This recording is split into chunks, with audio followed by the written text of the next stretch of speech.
Hope your week is off to a great start. I'm Min San Hee with our panel of foreign journalists. Welcome to the show. Good to be back, thanks.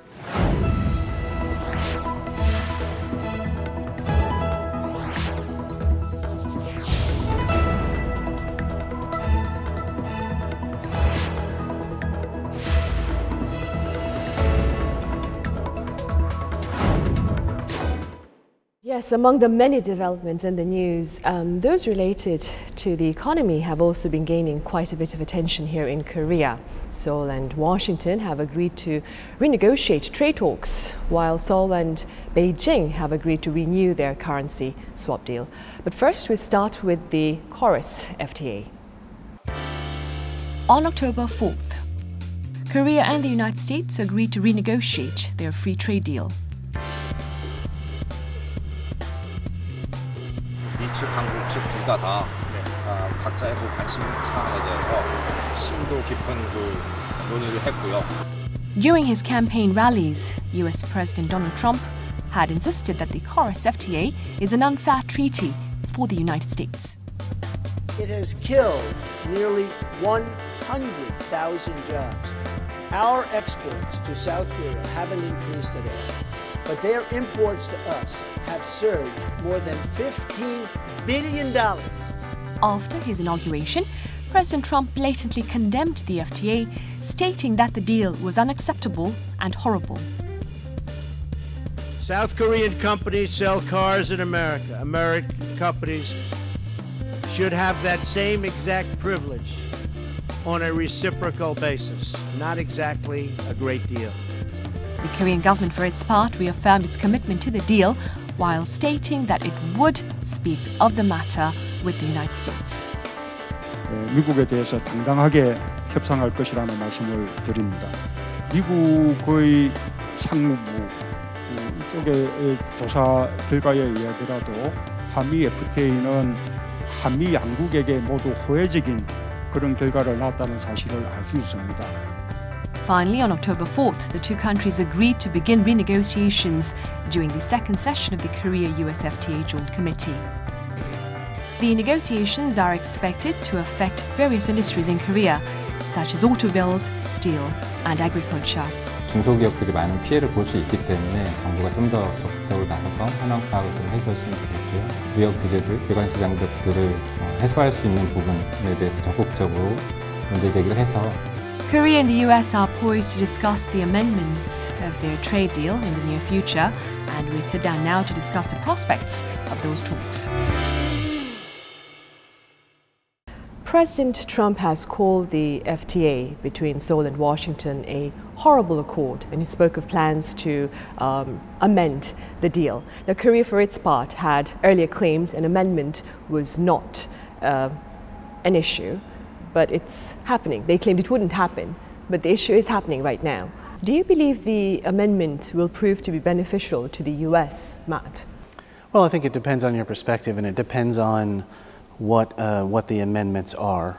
I think in many ways this discussion about renegotiating the deal or scrapping the deal have more to do with Donald Trump's domestic base of support and this sort of ideology that he has about America first.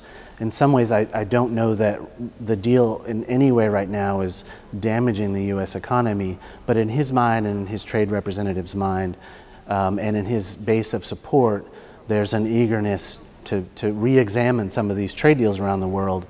And it remains to be seen what actually, if the negotiations go through, if there are actual changes that are made that are substantive.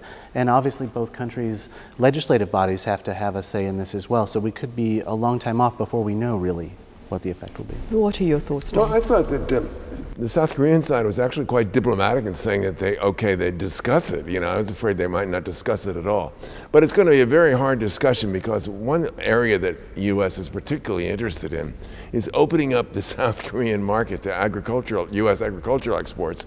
And then you get into the whole hypersensitive area of rice. That was going to be put off. I think that the U.S. thinks, well, no, we want to get rice in there right away. That's going to be very disputatious, and I don't think, frankly, that that's going to work. I don't think it's going to happen. There may be a few other relatively minor concessions, but you know, there's issues about pharmaceutical goods, and there's still issues about motor vehicles, even though more U.S. and other foreign cars are getting in here. But the rice thing is going to be extremely difficult, and it's also going to raise a whole lot of political issues here. It's going to give rise to anti-Americanism and so forth. It's going to make it very difficult to talk to South Korea about North Korea. So it'll be interesting to see what happens. I don't think that's going to get anywhere, though. And you just mentioned North Korea. There are some observers who believe that the decision to renegotiate trade talks is a form of keeping in mind that Washington might provide Seoul a sort of shield against Pyongyang's provocations. What are your thoughts? Well, certainly the security alliance is something that the U.S. is using in a way as leverage. This was mentioned by the South Korean trade representatives in his initial talks. He had had several meetings. There have been many meetings in Washington prior to the more formal renegotiation that has just sort of begun. And the indications were from Washington is that they were using this security shield, the so-called, nuclear umbrella, if you will call it, that the U.S. military provides to South Korea and its allies around the world. They were going to use that as kind of leverage to, encourage South Korea to maybe give a little bit more on this free trade deal. There are some here in the local media who believe that the decision to renegotiate the trade deal itself is an indication that Seoul has thrown in the towel. It has bowed to pressure from the U.S. What are your thoughts? Well, I think perhaps that's unfair. Obviously, the U.S. president wanted to scrap the deal, I think still does. We're now at a point where they're talking about renegotiation. That's a win for Korea. And so I think the U.S. has a certain amount of leverage, both in terms of the North Korea issue and the security alliance, but also just in the size of the volume of trade between the two countries. And if the President of the United States wants to renegotiate the deal, it's very difficult for South Korea to refuse that request. The fact that it's been couched as a renegotiation I still think is a win for Korea, because it pushes the story off a bit. I don't think that Seoul is throwing in the towel. I just think they're being diplomatic, polite. I mean, we're U.S. and South Korea are allies. Okay, we'll talk, but I don't think South Korea is really going to be that yielding, frankly. And I think that, nor do I think that Trump is going to get away with doing away with KORUS, the Korea-US Free Trade Agreement. I don't think that's going to be possible either. I think he's going to be advised by Tillerson, hopefully, and by Special Trade Representative and others that, look, that really would mess up the U.S.-Korean alliance. That deal's not going to go away. But I think around the edges there may be concessions. I think that's about as much as the U.S. is going to get out of it, and I don't think that South Korea is going to surrender it, basically. In fact, far from throwing in the towel, I think the South Korean government has been somewhat proactive in trying to head off some more extensive concessions in the free trade deal. South Korea's trade representatives met with leaders of American businesses in the United States and lobbied for support of the free trade deal, which has come from many American politicians and American business entities. So, I think they're doing a pretty good job of it. Another thing in terms of the renegotiation, they're going to try to stall and put that off as much as they can, and try to reduce the extent of any concessions that they might have to make. Speaking of politicians, Korean politicians believe that the reality of renegotiations is an indication of the Moon administration's incompetence. What do you think, Matt? I don't think President Moon's incompetent. I think he's in a difficult position. Dealing with an unpredictable president on a number of fronts, and another unpredictable leader just north of here. But on this trade issue, it's a very difficult question, because most people in the United States, in the business community, there are a few sectors that want to see changes to this agreement, but many don't. In agriculture, you mentioned agriculture, the beef industry loves this deal. So does corn, which is very, very powerful. The U.S. Chamber of Commerce is behind this deal. So it's puzzling in a way that this has become a priority for the Trump administration, and President Moon has to deal with this unpredictable terrain that he's on. And speaking of that unpredictable, there is talk that President Trump called for trade officials in the US to adopt the madman theory when dealing with the upcoming talks on trade with Seoul. What are your thoughts on this, Don? Well, no, I think that Trump had better be careful is my basic thought. You know, I don't think, I agree with Matt, I don't think that the President Moon is weak on this. I just think he's being rather astute, frankly, and rather diplomatic in dealing with Trump. He hasn't come out with, you know, great statements about Trump. People keep on saying, well, what is he saying? He's not saying a lot about Trump. He's not reacting to Trump's hyperbole, to Trump's exaggerations and perhaps distortions. But I think that he's being extremely level-headed about it, and I think that if anyone's mad, it's Trump, and that's not going to work. You know, it's too much bound up in the whole U.S.-Korean relationship, in the whole U.S.-Korean defense relationship, in what to do about North Korea. So it's such an intrinsic element in all of that I don't think you can just simply do away with KORUS. I think that maybe the South Koreans might make some concessions, face-saving concessions. Okay, look, we're giving you this, you know. But I don't think it's going to go too much beyond that. It damages American credibility because he's issuing these types of threats, this type of madman behavior, but they're threats that he really can't follow through on. And with a friend. Yeah, with an ally, in the case of the FTA. South Korea kind of knows, has a sense of how to deal with Trump, which is really not to respond a lot, you know, and just to be diplomatic on their side, and you know, and sort of let it slide off. I think that's the best way to deal with Trump's hyperbole. I'm not really against Trump talking like that. If he wants to talk like that, okay, great, headlines, etc. But I don't think that it's going to get anywhere. Okay, then going back to the renegotiations of the free trade deal between Seoul and Washington, in essence, do you see these talks, Frank, as an opportunity or an obstacle? I think they're a bit of an obstacle in relations between the two countries. They might be presented as an opportunity to the United States, but really, I think Donald Trump is just using this as a way to follow through on his campaign promises that he's going to do his best to protect American workers and American jobs. What are your thoughts, Matt? Well, it could be, I mean, maybe I'm looking for a silver lining, but it could be an opportunity in the fact that we're not talking about scrapping the deal. We're talking about maybe negotiating on the margins, giving the president a win on this political topic, which is really what it is for him. And then it puts it to bed for a while, and the two sides can get back to focusing on what really matters on the peninsula, which is security. Up next, Seoul and Beijing have agreed to renew their $56 billion currency swap deal following its recent expiration. We have details in our second report. The currency swap deal between Korea and China ended at midnight on October 11th. A currency swap is an agreement that allows the exchange of different currencies at preset exchange rates. If foreign currency is needed in one country, the foreign currency can be lent immediately by the other, reducing the risk of fluctuations in the market price. For this reason, currency swap is regarded as a breakwater for foreign exchange. The Korea-China currency swap, which was signed with a $4 billion deal in April of 2009, expanded in size to $56 billion with 2 contract extensions. That deal expired on the 11th of October, but the two countries eventually agreed on an extension on the 13th of October. The deal is considered to hold political meaning as it indicates a sound level of trust in the economy of the partner nation.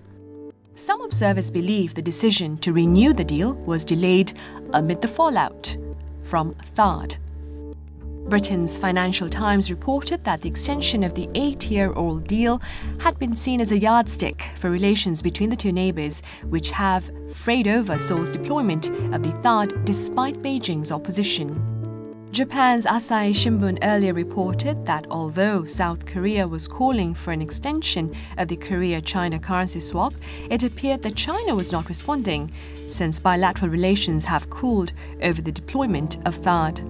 After the Korea-China currency swap deal expired, China's Global Times quoted an expert as saying that the tense political relations between Korea and China show no sign of easing, and thus an extension of the deal appeared uncertain. Indeed, ties between Korea and China have deteriorated sharply since the deployment of the THAAD on the Korean peninsula.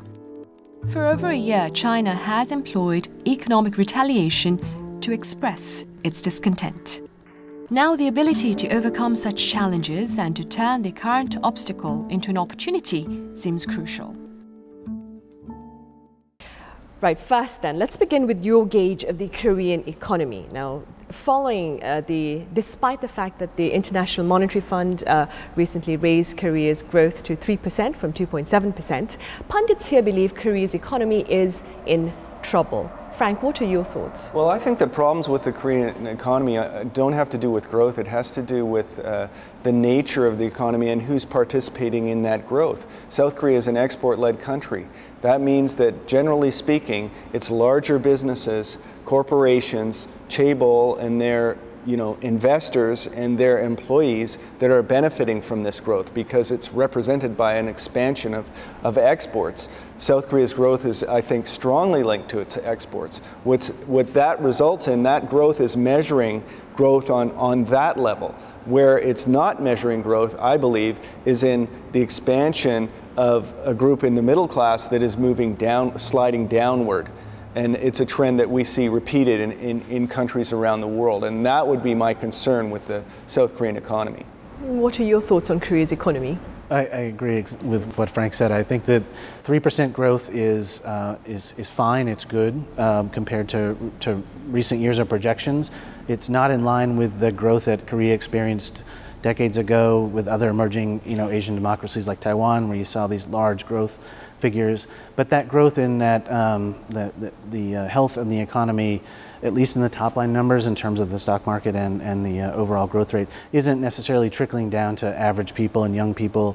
One potential solution would be find ways to encourage a fairer workforce for women so that women could be more engaged in the workforce.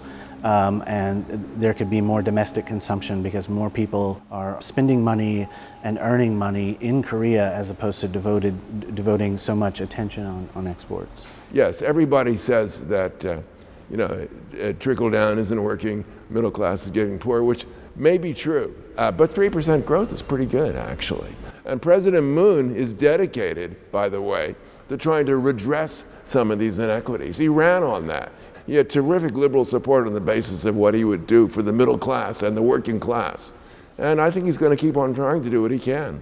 Okay, that brings up a question that I want to ask you guys. One of the sort of aspects of his economic plan is income-led growth to try to increase the spending power of that middle class to generate greater domestic consumption.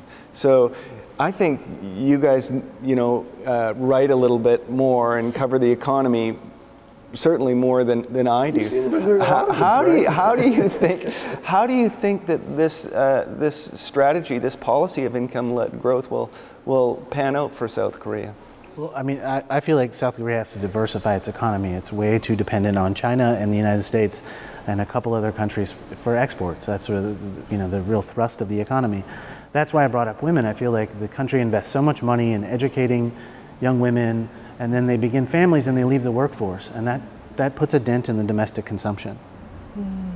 Earlier in September, while attending the UN General Assembly in New York, President Moon Jae-in also met with corporate leaders there and spoke about stability in Korea's financial sector despite North Korea's provocations.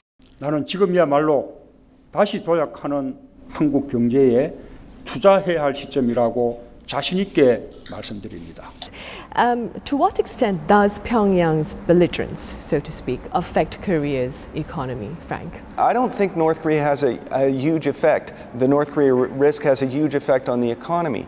I'm, purchasing an apartment in Goyang, which is actually closer to the DMZ than Seoul. It's north of Seoul. And a massive investment of billions of dollars building this apartment complex and a mall and other apartment complex.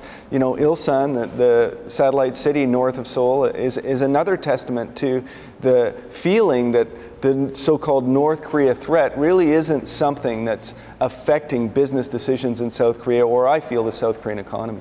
A lot of that is simply that people here really don't think that Korean War II is about to happen. And in the last few days, there haven't been missile tests. There hasn't been a second nuclear test. People were predicting one for the, for this anniversary and that anniversary and that anniversary, but it hasn't happened. If it happens, then there's headlines for a day or two, but people don't think it's going to result in Korean War II. So far, provocations by North Korea have not really affected South Korea's economy. Well, I think, they do in some ways. I don't want to sound too contrarian, but you could ask Lotte Corporation how they feel, whether the provocations have hurt their business. The provocations force things like THAAD to be installed, which has a sort of ancillary effect on the economy, though relatively small, and a lot of the damage that Lotte suffered has been in China, but that trickles down to investors here and local employees as well. But, in a sort of cruel kind of macro sense, it also reinforces the need for defense spending and reinforces the need for an American involvement in here, which also, in a strange way, helps the economy. So I guess in the end, I don't believe that North Korea's behavior so far hurts the economy that much. Because Korea's credit rating remains unchanged, right? Standard & Poor's dismissed concerns that the credit rating would be downgraded. This was right after the 6th nuclear test. Yeah, I think also, in ways it might be hard to measure, because decisions to invest in South Korea aren't something that you can say that you can really measure. Decisions to not invest in South Korea. You can measure people pulling money out, or foreign direct investment, relatively speaking, but you can't measure when a business entity makes a decision not to invest in South Korea. So measuring that effect might be a little bit difficult, but certainly Standard & Poor's and other rating agencies' marks for South Korea are a good standard. Now, the Seoul and Beijing renewed their currency swap deal, despite concerns that the deal might not be renewed given tensions between the two countries over THAAD. Should we regard this decision to renew the currency swap deal as a positive development, or are we reading too much into the agreement? As Matt pointed out, Lotte, of course, would probably not agree that THAAD was all that minor, considering that Lotte's having to pull out some of its stores, a lot of its stores, actually. Other businesses also may have been affected. I think Hyundai Motor was saying that it was affected in China too. So there are fluctuations and there are problems. But basically, I think that $56 billion swap deal shows that how much China and South Korea need each other. Speaking of that, Korea has a healthy foreign exchange reserve. So there's some belief that this currency swap deal is more politically driven than economically motivated. What are your thoughts, Matt? Well, it helps with long-term stability of the won, obviously.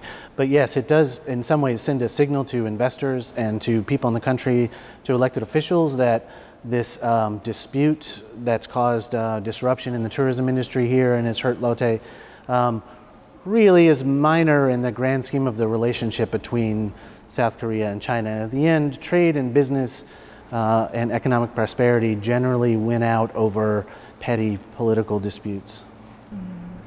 What can Korea do to weather or withstand trade pressures from countries like the US and China, in your opinion, Frank?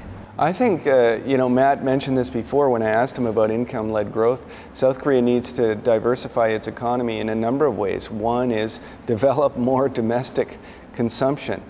And another is diversify its trade partners. I think the Moon administration has made a point of trying to develop more trade relationship and increase exports to ASEAN and to other countries around the world. Korea has always been under terrific pressure on trade. They've had negotiations with the U.S. over the years, with China over the years, with a number of other countries. They've always withstood these pressures. They're so used to withstanding these terrific pressures, and they're so used to going through one set of talks and another set of talks and another set of talks, and still maintaining their position, still holding their own.